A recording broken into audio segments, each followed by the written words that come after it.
Le show de moto est rendu possible grâce à la participation de Suzuki, CF Moto et Importation Thibault.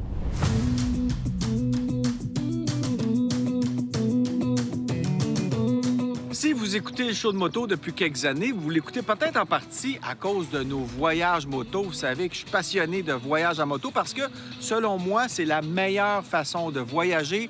On découvre le pays autrement. On fait souvent des voyages hors des grands centres touristiques. On rencontre vraiment les locals, des gens qui viennent nous voir aussi aussitôt qu'on débarque de la moto. Bref, c'est le meilleur moyen de voyager, selon moi. Et il y a un Québécois qui regarde l'émission depuis quelques années qui est déménagé au Portugal, le pays de naissance de ses parents, et il a choisi de vivre de sa passion de la moto pour partir Ride Portugal Moto. Il s'appelle Paulo, il m'a contacté il y a quelques mois, et voilà, on est ici, on fait le Portugal à moto.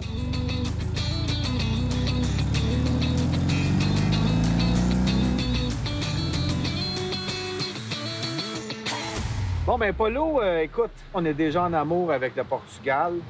Merci de l'invitation. Franchement, c'est le fun. C'est une destination qu'on avait en tête, mais de le faire avec un Québécois en plus, c'est comme le meilleur des deux mondes. Parle-nous de toi un peu. Tu as parti ta compagnie, ça fait quoi, 2-3 ans? Fin de la pandémie. Oui. Tu as dit, je pars une compagnie de tour de moto. Oui, c'était un plan que j'avais déjà en tête, mais Ouais. dans le futur plus lointain. Puis, comme pour beaucoup de gens, la pandémie a changé beaucoup de choses. Fait qu'on a précipité un peu. Et est-ce que c'est pour tout type de motocycliste ou ça prend quand même un certain niveau d'expérience pour faire des tours avec toi? Absolument pas. Je tiens à l'offrir à tout le range de motocyclistes, que ce soit les plus experts. On peut partir sur des journées vraiment de moto de 400-500 jusqu'à 600 km, si on veut, dans une journée, ou on peut facilement s'adapter pour faire des circuits de 150-200 km avec des visites plus culturelles. On s'adapte à tous les gens. Bien, aujourd'hui, c'est le spécial mer et moto. On se promène sur le bord de la mer, on arrête, on prend des pauses, on sent l'air salin, puis on fait du bike. C'est comme le bonheur sur 2 roues avec des paysages comme ça.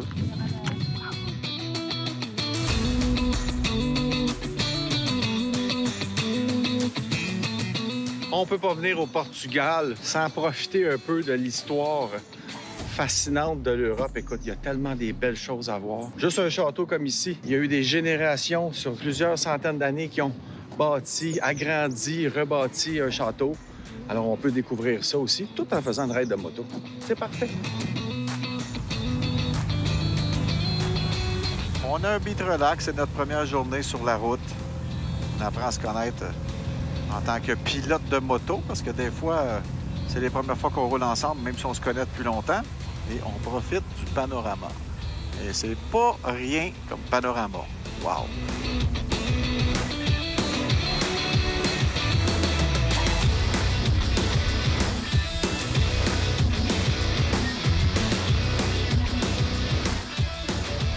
Le Portugal est l'une des destinations motardes les plus spectaculaires d'Europe.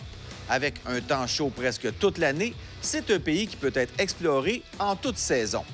Malgré sa petite taille par rapport à son voisin, l'Espagne, la diversité des routes, de la nature et de la culture y est tout simplement époustouflante.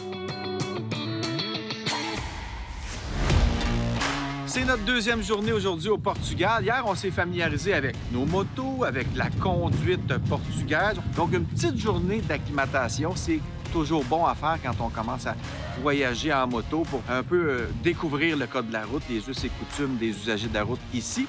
Et là, aujourd'hui, on est prêt à faire une belle balade, mais on va quand même y aller relax avec des balades en bord de mer. Mais on est en voyage moto, alors la vie est belle, on profite du moment. C'est ça qu'on veut quand on fait de la moto. On veut triper moto, conduire nos motos, apprécier notre pilotage, mais aussi, surtout, profiter de la vie.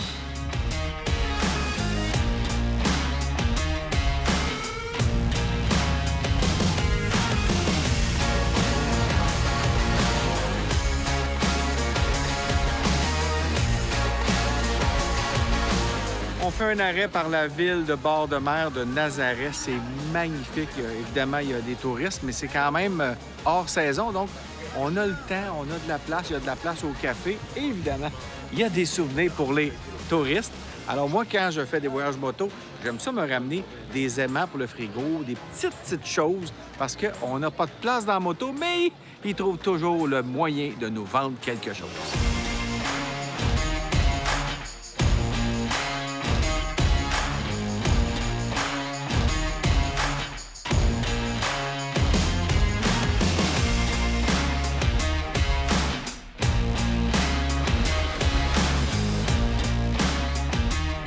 On est dans un petit shack qui est comme sur le bord de l'océan. C'est magnifique. Puis on a un concept vraiment cute. Ils nous font signer des petits bandeaux puis on les accroche là comme signature de notre passage. Ma présence est maintenant au Portugal pour toujours.